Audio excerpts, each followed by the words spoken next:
El aire nocturno sobre Okinawa tenía sabor a polvo y cordita. Las ametralladoras arrancaban chispas de la piedra rota, y el fuego trazador teñía el cielo de un naranja intenso. En medio de ese caos, se arrodillaba un solitario médico, un soldado de primera clase, Desmond II, agazapado detrás de una cresta astillada donde las fuerzas estadounidenses ya se habían visto obligadas a retirarse. Debería haber ido con ellos. El Ireis le ordenó ir con ellos. Pero los gritos detrás de él eran más fuertes que cualquier orden. Su uniforme estaba empapado, no de sudor ni de lluvia, sino de la sangre de hombres a los que se negaba a abandonar. Cada explosión le hacía rechinar los dientes. El sabor a hierro le resonaba en la garganta. En cualquier otro campo de batalla, lo habrían tildado de temerario. En este, era algo más extraño, un hombre que camina deliberadamente hacia el lugar del tiroteo sin un arma. Sin arma de mano. Sin rifle. Ni una sola bala. El enemigo que lo perseguía no podía entenderlo. La mitad de su propio pelotón no lo entendía. Algunos creían que era una carga, otros una carga, algunos, un cobarde que se cubría el brazo de médico para esconderse tras su fe. Y, sin embargo, este fue el momento que los desafió a todos. El segundo en que un hombre sin arma se convirtió en la última esperanza para 75 vidas a centímetros de la muerte. Dos agarró la cuerda deshilachada que colgaba de su hombro y susurró al humo, solo uno más. La oración no era por gloria. Ni por honor. Ni siquiera para que Dios lo perdonara. Era por tiempo, unos minutos más para arrastrarse por el infierno y encontrar a un soldado más que respirara antes de que la artillería japonesa se reiniciara y la cresta se convirtiera en un horno. La mayoría de los soldados rezaban para sobrevivir. Desmond II rezó para que otros lo hicieran. Lo que nadie sabía, todavía no, era que esa noche terminaría con un milagro que el ejército de Estados Unidos nunca esperó del hombre al que intentaron someter a consejo de guerra antes de que siquiera viera un campo de batalla. Antes de Axabri, antes de la medalla de honor, antes de que los titulares usaran frases como milagro y leyenda, Desmond II era solo un delgado trabajador de un aserradero de Lynchburg, Virginia, criado en un hogar adventista del séptimo día donde se practicaba el mandamiento, no matarás. No era una sugerencia, era la ley grabada en sus huesos. Lo llevaba como la mayoría de los soldados llevan un fusil, siempre cerca, siempre listo para responder. Dos creció durante la Gran Depresión, donde sobrevivir implicaba sudor y terquedad. Pero el momento que lo marcó no fue económico, sino profundamente personal. De niño, vio a su padre, un veterano de la Primera Guerra Mundial marcado por el alcohol y los recuerdos, casi matar a un familiar durante una pelea violenta. Desmond agarró un arma esa noche. Apuntó. Sus nudillos se pusieron blancos alrededor de la empuñadura, y se dio cuenta, horrorizado, de que si apretaba el gatillo, se convertiría en todo lo que temía. Ese tembloroso momento lo quemó, nunca volveré a quitar otra vida. El arma nunca se disparó, y Dos juró que sus manos serían utilizadas para curar, no para dañar. Años después, cuando Pearl Harbor fue atacado, las filas de alistamiento se extendían por toda la ciudad. Los jóvenes de Lynchburg se lanzaron con rabia y deber en el pecho. Dos también se lanzó, pero con algo diferente, obligación sin odio. Creía que debía ir en peligro, pero no contribuir a él. En su mente, los soldados enemigos no eran objetivos. Eran hijos y hermanos atrapados en la misma terrible máquina. Se ofreció como médico de combate, confiando en que el ejército respetaría su conciencia. En cambio, lo trató como una contradicción que necesitaba ser borrada. Desde el momento en que se puso el uniforme, se convirtió en un caso aparte.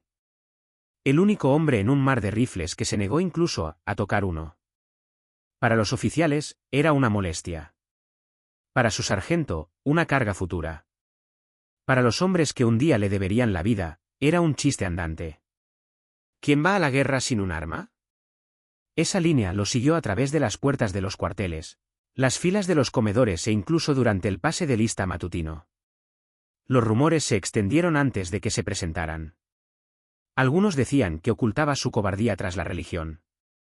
Otros juraban que estaba loco. Un soldado preguntó en voz alta, ¿qué vas a hacer cuando un japonés te ataque?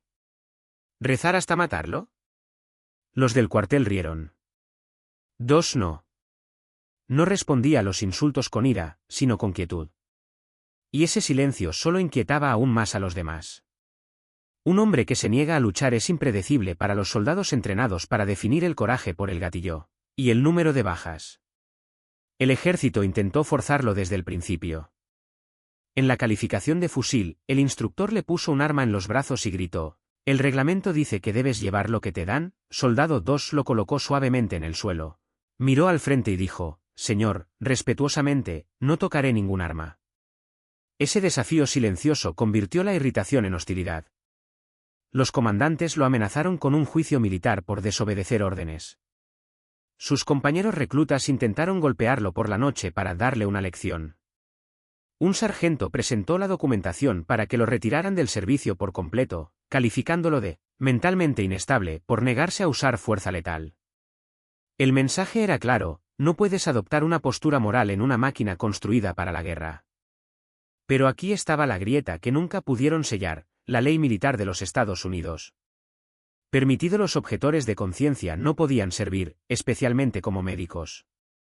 No podían obligarlo legalmente a portar un arma. No podían despedirlo legalmente por su fe. Y no podían doblegar legalmente a un hombre cuya conciencia era más férrea que cualquier rifle. Así que el ejército lo retuvo. No porque creyeran en su convicción, pero porque no pudieron encontrar una regla para borrarlo. Parecía el eslabón más débil. Lo trataron como un peso muerto incluso antes de que comenzara la lucha. Y, sin embargo, una pequeña pregunta rondaba en la mente de todos. Una pregunta que nadie se atrevía a decir en voz alta: si las balas empiezan a volar, ¿este hombre se quedará paralizado, o correrá hacia nosotros cuando todos los demás huyan? No confiaban en él. No lo respetaron. Y sin embargo, el destino ya había escrito algo que no vieron venir: llegaría el día en que esos mismos hombres, los burladores, los escépticos, los que querían que se fuera, le deberían cada aliento que les quedara en el cuerpo. Porque el coraje en el campo de batalla es fácil de imaginar cuando tienes un rifle. Es algo completamente distinto cuando uno entra en medio de un tiroteo con las manos vacías. Y la hostilidad en el campo de entrenamiento fue solo el principio. El crisol que quebraría a dos o lo probaría vendría después, no en el campo de tiro ni en el tribunal, sino en los cuarteles y los campos de obstáculos, donde la humillación se convirtió en el arma predilecta del ejército. Antes de que Dos pudiera salvar a alguien, tendría que sobrevivir a su propia unidad. Se supone que el entrenamiento básico desintegra a los hombres y los reconstruye como soldados. Para Desmond II, lo destruyó, pero no como el ejército esperaba. Los hombres que lo rodeaban se reforjaron mediante la disciplina y la agresividad. Dos se reforjó mediante el aislamiento y el desprecio. Los cuarteles no solo a versión lo trataban como una mancha insoportable.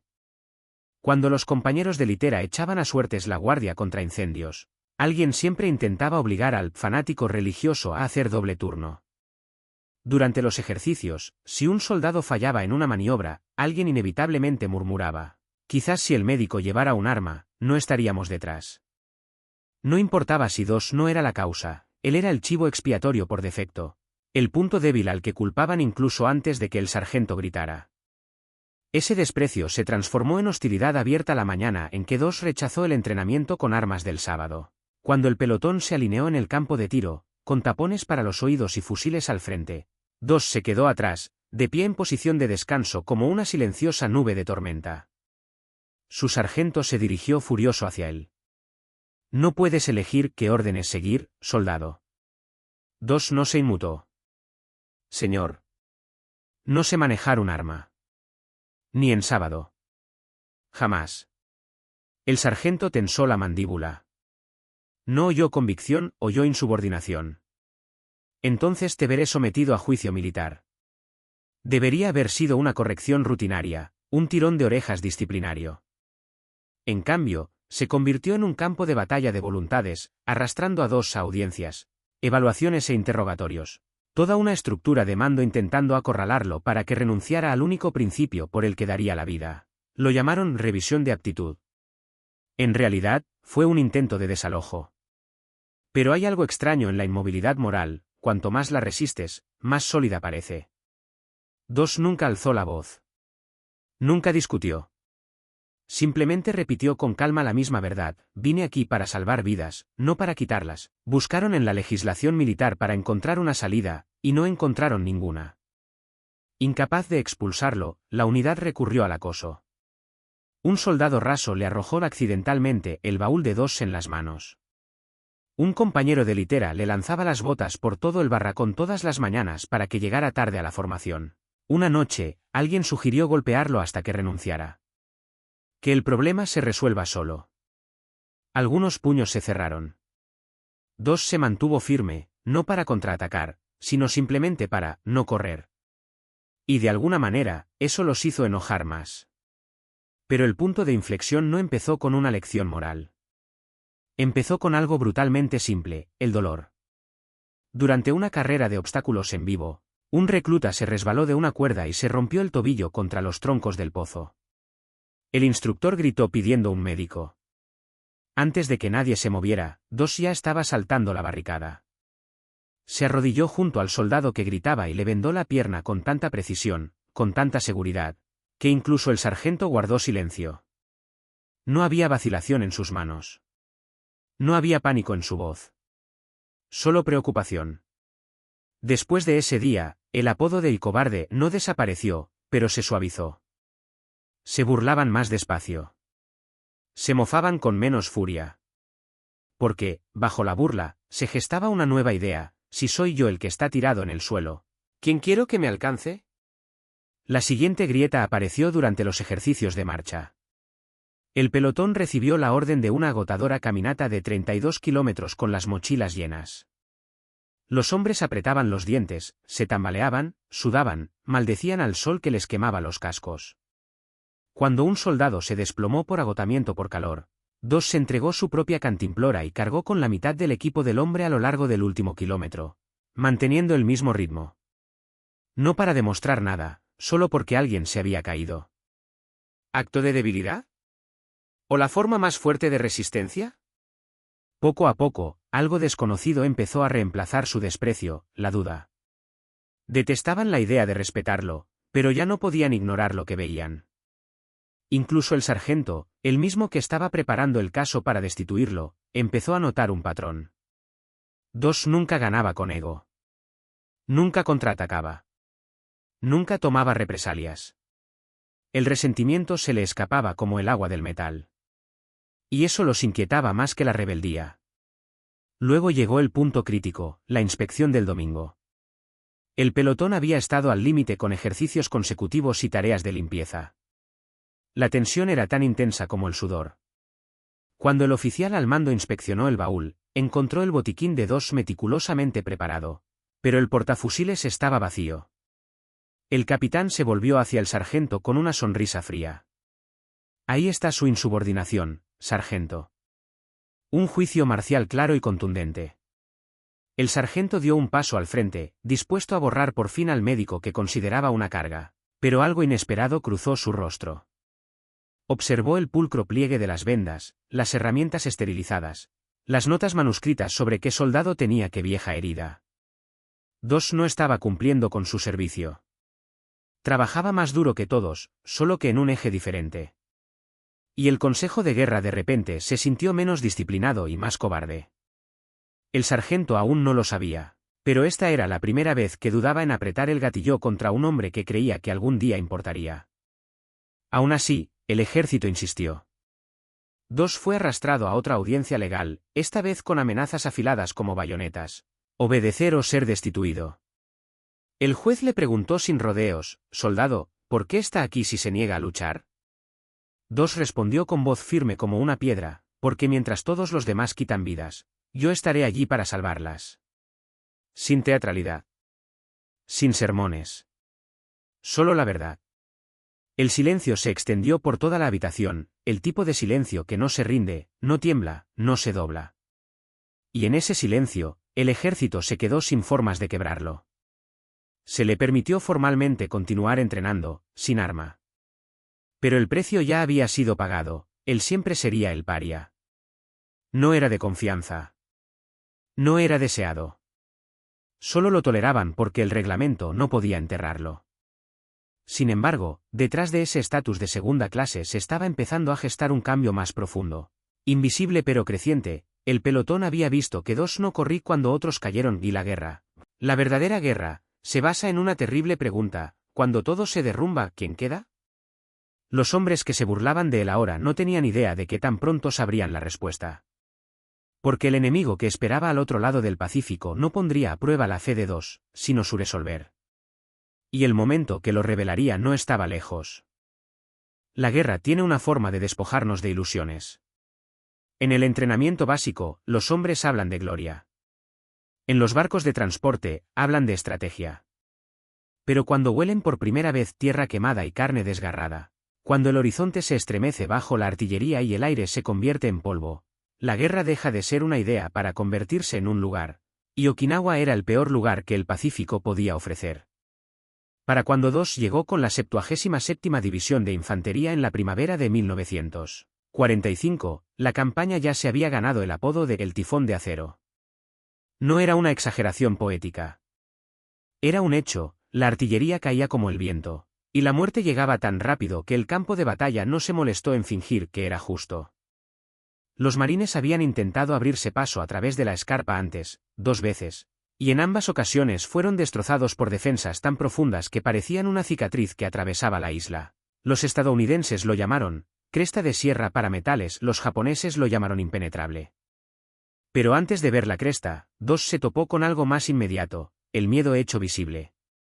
Mientras la división marchaba a través de aldeas en ruinas hacia el frente, el ruido del campo de batalla se hacía más intenso como un trueno que resonaba a través de sus botas.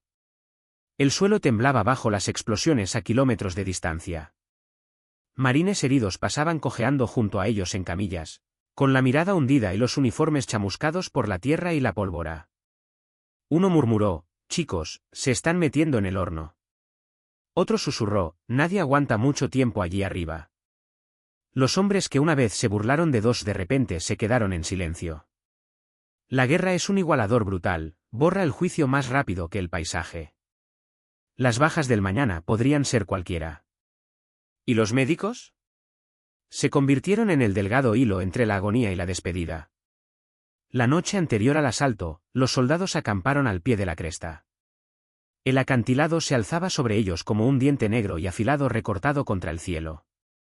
Cuerdas y redes de carga colgaban sobre su cara, la única forma de subir. Alguien bromeó con nerviosismo: «Estamos escalando hacia nuestras propias tumbas». Nadie rió. Dos se sentó aparte, vendándose las manos lenta y metódicamente. Revisó una y otra vez cada vendaje, cada ampolla de morfina, cada torniquete, como preparándose para una tormenta que intentaría tragárselo entero. El sargento pasó, lo miró y siguió caminando, esta vez no por desprecio, sino porque no entendía lo que veía. Allí estaba el hombre que consideraba más débil, preparándose para ser más fuerte que cualquiera de ellos. Con las primeras luces, comenzó el asalto. La subida fue lenta, expuesta y repugnante. Los hombres trepaban por las redes como insectos en una pantalla, aferrándose a cuerdas que se mecían bajo las ráfagas de artillería cercana. En la cima aguardaba una meseta abrasada por el fuego y destrozada por trincheras. Avanzaron hacia un silencio tan denso que parecía artificial, un silencio que no provenía de la paz, sino de depredadores que esperaban a que su presa apretara el gatillo. Entonces la cresta entró en erupción. Los equipos de mortero japoneses atacaron desde búnkeres atrincherados que los estadounidenses ni siquiera habían avistado. Las ametralladoras disparaban a través de rendijas invisibles desde el suelo. Las granadas formaban arcos como semillas negras sembradas en hueso y sangre. La línea se desintegró en segundos. Algunos soldados ni siquiera dispararon, el campo de batalla se abrió bajo sus pies como una trampilla. Se suponía que los médicos debían esperar tras la línea de fusileros hasta que los llamaran. Dos nunca esperaba. El primer grito de «médico» rompió el ruido, y antes de que el mando pudiera terminar una orden, ya corría a baja velocidad entre el humo, deslizándose por el suelo hacia un hombre al que le faltaba la mitad de la pierna. Le puso un torniquete, lo arrastró hacia atrás por el barro y lo protegió con su propio cuerpo hasta que el fuego cesó lo suficiente como para arrastrarlo más lejos. Ese fue el primero. Habría docenas más. Batalla tras batalla, 2 se movía por el campo de batalla como un fantasma al que nadie podía detener con un disparo lo suficientemente rápido. No lo protegían los milagros, sino su propósito, su negativa a calcular sus propias probabilidades. Una vez le dijo a un compañero médico, no estoy aquí para sobrevivir. Estoy aquí para ellos. Hay una clase de valentía que no nace de la arrogancia sino de la rendición. La clase de valentía que hace que a un hombre sea imposible de intimidar. El pelotón empezó a notarlo. Los mismos soldados que lo despreciaban durante el entrenamiento ahora lo buscaban con desesperación. No por vergüenza ni por desafío, sino por puro instinto de supervivencia. Viene el médico, sustituyó a las bromas sobre la oración. 2. Encuentra a 2, se convirtió en la orden más común en el campo de batalla. Pero Aksab era diferente a todos los lugares donde habían luchado antes. Los japoneses no defendían líneas, defendían capas, destruían una posición y se abría otra tras ella. Los hombres caían en trincheras que creían despejadas. Una trinchera podía ser un refugio, o un ataúd con un cable trampa. El avance se hacía en metros. La muerte, en yardas. La cresta no parecía una característica del terreno. Parecía un enemigo con pulso. Cuando los estadounidenses finalmente lograron establecerse temporalmente, estaban exhaustos y sangrando. El suelo bajo sus botas estaba resbaladizo por el barro y algo más oscuro. El contraataque japonés llegó con una velocidad diseñada para desmoralizar, gritando entre el humo, disparando desde ninguna parte, desapareciendo antes de la represalia. 2 apenas dormía. Se arrastraba de cráter en cráter curando heridas de metralla, rostros quemados y extremidades desgarradas. Ataba muñones de bala y sacaba morfina de los bolsillos con manos temblorosas, con los dedos ampollados bajo la cinta médica. En algún momento de la locura, su sargento, el mismo que intentó expulsarlo del ejército, lo vio arrastrarse por un hueco expuesto bajo fuego directo para arrastrar a un cabo herido por el cuello. Sin arma. Sin protección. Solo agallas. Algo cambió entonces. No fue la batalla fue un infierno, implacable, sino los hombres. Sus ojos cambiaron cuando lo miraron. Por primera vez desde que se alistó, no lo miraban abajo sobre él. Lo observaban como a alguien a quien sigues cuando el mapa desaparece. Sin embargo, ninguno de estos fue el momento en que 2 se convirtió en leyenda. Aún no. Ese momento esperaba más profundamente en la lucha, en una noche en la que el infierno se vaciaría en una sola cresta y todos los médicos, excepto uno, se retirarían o morirían. Los hombres aún no lo sabían, pero la cresta estaba a punto de convertirse en un cementerio, a menos que un hombre desarmado se negara a irse. La noche cayó como un puño sobre Aksabri, y con ella llegó ese silencio que nunca significa seguridad, solo la pausa antes de algo peor. Los estadounidenses habían logrado arrebatarle un fragmento de terreno a los defensores japoneses, pero era un punto de apoyo hecho de huesos y cenizas. Sus números disminuían, la munición caía, y el enemigo esperaba como una marea contenida por un hilo. El mando finalmente dio la orden que ningún soldado quiere oír, retirar. La cresta se convirtió en una ruta de retirada, excepto para un hombre. 2 miró el campo, luego a los hombres que cojeaban y se arrastraban hacia las redes. Tras ellos se oían los gritos de una camilla, soldados demasiado destrozados para moverse, demasiado heridos para hablar, desapareciendo en la tierra poco a poco. Nadie esperaba que alguien volviera a buscarlos. Retirarse significaba sobrevivir. Quedarse significaba desaparecer en manos enemigas o en el humo de la artillería. Él no lo dudó. Él dio un paso adelante. La última línea de fusileros estadounidenses desapareció tras la cresta. 2 permaneció solo en tierra de nadie, sin más protección que la luz de la luna moribunda y su propia convicción. Podía sentir el temblor de la artillería calibrando en la oscuridad. Tenía minutos, tal vez menos, antes de que el bombardeo se reanudara. Cada segundo que pasaba inmóvil era un soldado cruzando el último umbral entre la agonía y la muerte. Entonces se agachó, se apretó contra la tierra y se arrastró. El primer hombre que encontró estaba inconsciente, con el pecho destrozado por la metralla.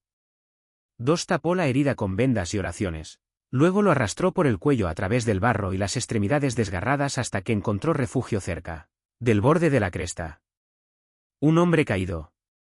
74 más que no pudo ver, Pero pudo escuchar gemidos, respiración entrecortada. A veces solo un leve golpeteo del tacón de una bota contra la piedra. Entonces una granada rompió la oscuridad. Dos se zambulló tras un cráter. Esperó a que el eco se desvaneciera y luego se deslizó por un terreno iluminado por destellos de fósforo ardiente. Los japoneses no dieron por sentado que un médico seguía con vida allí arriba. Dieron por sentado que los rezagados se arrastraban buscando refugio. Cada movimiento de dos corría el riesgo de recibir disparos. Pero cada movimiento también significaba la posibilidad de que alguien que respirara se mantuviera así. Curó heridas estomacales, vendó hemorragias arteriales con dedos temblorosos. Susurró palabras de aliento a los hombres que se desvanecían en estado de shock. Los arrastró hasta una eslinga de cuerda. Los bajó mano a mano por la escarpa hasta los equipos de camilleros que esperaban abajo, y luego regresó, una y otra vez, a la oscuridad. El tiempo se desmoronó. No había cuenta de minutos, ni sensación de progreso.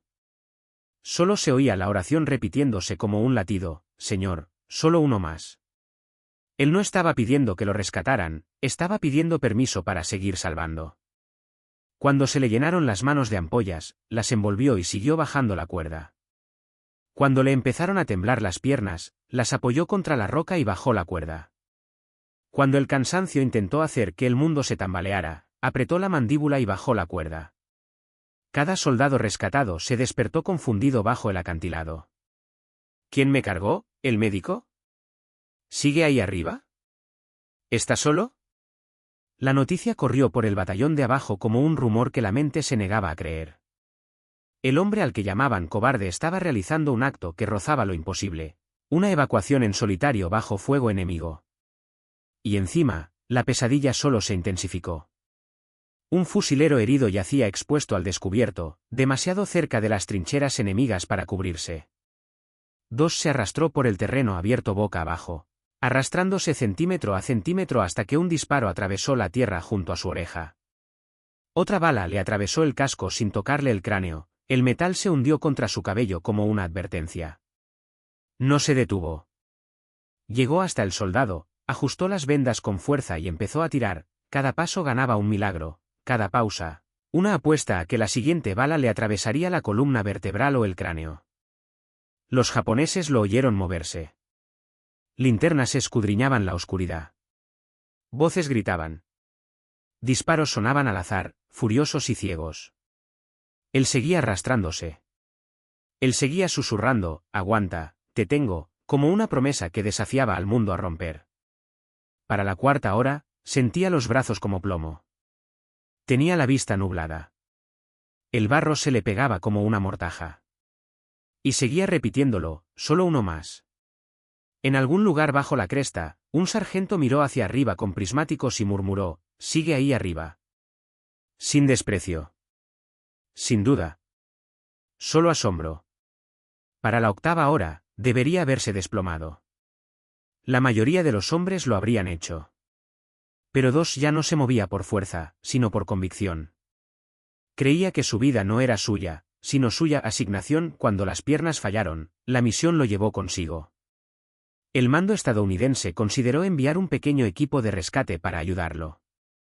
No lo hicieron, porque ninguno sobrevivió la escalada lo suficiente como para alcanzarlo. El terreno por el que se arrastró ya no era un campo de batalla. Era una frontera entre el milagro y la necrológica. Rescató a hombres sin piernas, con la columna vertebral desgarrada y el cuero cabelludo abierto hasta el cráneo. Bajó a soldados rasos, cabos y hombres que le habían escupido durante el entrenamiento básico. Lo hizo sin preguntarles si merecían su ayuda.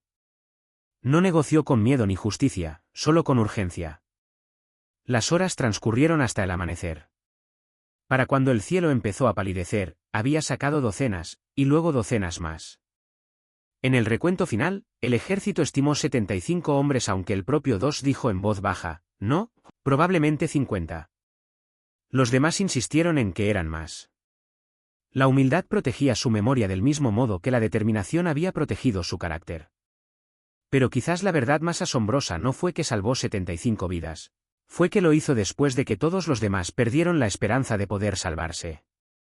Cuando el sol finalmente asomó en el horizonte, algo en la historia cambió para siempre.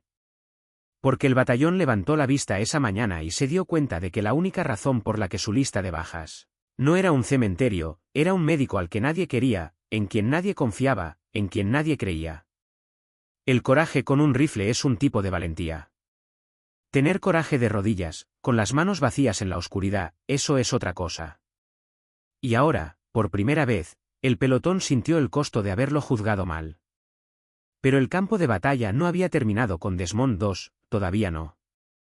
Porque antes de la medalla de honor, antes de la reverencia y el saludo, todavía había una transformación final que la guerra haría realidad, el momento en el que el liderazgo pasaría de rango a la gravedad moral. Al amanecer, cuando Dos finalmente regresó tambaleándose a la escarpadura para descansar los brazos, el batallón de abajo no vio regresar a un médico, vieron a un hombre que había logrado lo imposible. Los soldados que una vez le dieron la espalda ahora miraban hacia arriba como si vieran a alguien salir de una leyenda. Y lo más extraño no era que hubiera sobrevivido, sino que permaneciera en calma, como si lo que había hecho fuera solo un deber y no historia. La noticia corrió por el campamento más rápido de lo que las órdenes podían contener. Me salvó. Me cargó. Se quedó cuando todos los demás retrocedieron.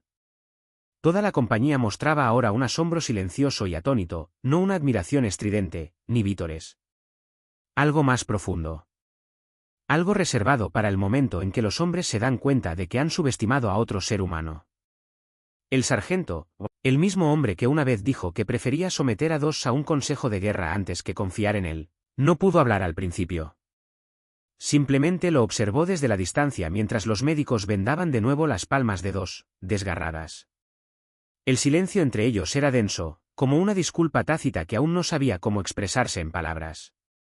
Para la mayoría de los hombres, el descanso se habría convertido en colapso. Pero la lucha no había terminado, aún quedaba por tomar la cresta. Las defensas japonesas estaban derrotadas, pero no rotas, y el 77º tendría que volver a escalar. Antes de reanudar el asalto, los hombres se alinearon para prepararse, y ocurrió algo que ninguna orden podría haber planeado. Se negaron a irse sin él. Dos no estaba de vuelta en la línea de fuego, no estaba dando órdenes. Estaba arrodillado junto a una caja, apretando una eslinga, cuando un teniente se acercó y dijo en voz baja: «Estamos esperándote, soldado». Dos levantó la vista, desconcertado. «¿Señor?» Antes de avanzar, continuó el oficial, «los hombres quieren que digas tu oración». De un momento a otro, la cadena de autoridad cambió. No por regla. No por miedo. Pero por reverencia. El sargento que una vez lo llamó inepto ahora permanecía inmóvil, esperando. Los hombres que antes ponían los ojos en blanco ante su observancia del sabbat ahora inclinaban la cabeza. La misma compañía que había intentado expulsarlo del ejército ahora no avanzaría a menos que él bendijera la marcha. Fue exactamente lo contrario del momento del entrenamiento cuando se burlaron de él por rechazar los rifles. Solo que aquí, entre sangre y escombros, comprendieron lo que significaba realmente la fuerza. Dos no se derrumbó porque el mundo lo empujara, absorbió el impulso y se mantuvo en pie. Y esa clase de convicción es más rara que los disparos, más rara que el coraje, más rara que la supervivencia. No oró por la victoria ni por la venganza, sino por protección, por todos incluyendo al enemigo. Al terminar, el pelotón volvió a moverse como una sola unidad, no porque confiaran en el plan, sino porque confiaban en el hombre que caminaba entre ellos. Y así, el sargento, el hombre que una vez lo amenazó con llevarlo a un juicio militar, caminó a su lado, no con mando, sino con respeto. A partir de ese momento, la cresta ya no fue una prueba de la fe de Dos, sino un testigo de ella. Cuando más tarde resultó herido, alcanzado por una granada mientras atendía a soldados y se arrastraba por terreno accidentado, se negó a ser evacuado hasta que otro médico estuviera a salvo. Incluso cedió su camilla a un soldado herido, arrastrándose tras él apoyándose en los codos entre las rocas astilladas. Y cuando una bala de francotirador le destrozó el brazo, fabricó su propia férula con la culata de un fusil. Fue la única vez en toda la guerra que permitió que un arma lo sostuviera. Salió del campo de batalla con esa férula improvisada, negándose a ayudar hasta que se contaran todas las bajas. El ejército ya no podía llamarlo objetor. Empezaron a llamarle de otra manera, protector consciente cuando se redactó el papeleo para la condecoración. El comando no discutió sobre si merecía el reconocimiento, discutieron sobre cómo mucho. Una mención de unidad parecía demasiado pequeña. Una condecoración parecía insultante. Solo había una medalla lo suficientemente grande como para igualar la magnitud de lo que había hecho Desarmado: la Medalla de Honor. El presidente Truman lo puso en sus manos en 1945 con una declaración que dejó atónitos a los espectadores: «Estoy orgulloso de ti. Has hecho más que cualquier hombre con este uniforme. No más que la mayoría. No más de lo esperado. Más que cualquier». Pero a pesar de toda la ceremonia, todos los libros de historia, todos los titulares fundidos en pan de oro y cuadros de honor, el homenaje más significativo se dio mucho antes. Allá en la cresta, en la forma más simple posible, el día en que un curtido sargento de combate, un hombre formado por la batalla y moldeado por el cinismo, permaneció en silencio y esperé a que Dos orara. Porque a veces el saludo más alto no se da con la mano, sino por el corazón que finalmente se inclina. En la medida final de la guerra, los rifles pueden abrir un camino. Pero el carácter hace que los soldados lo sigan. Y Desmond II nunca disparó un solo tiro. Una vez se burlaron de él como el soldado que no disparaba, pero cuando el mundo se derrumbó, él era el que seguía entre la vida y la muerte. Si historias como esta te conmueven, si la valentía sin violencia aún importa, suscríbete para ver al próximo héroe olvidado. Algunas batallas se ganan sin disparar un solo tiro.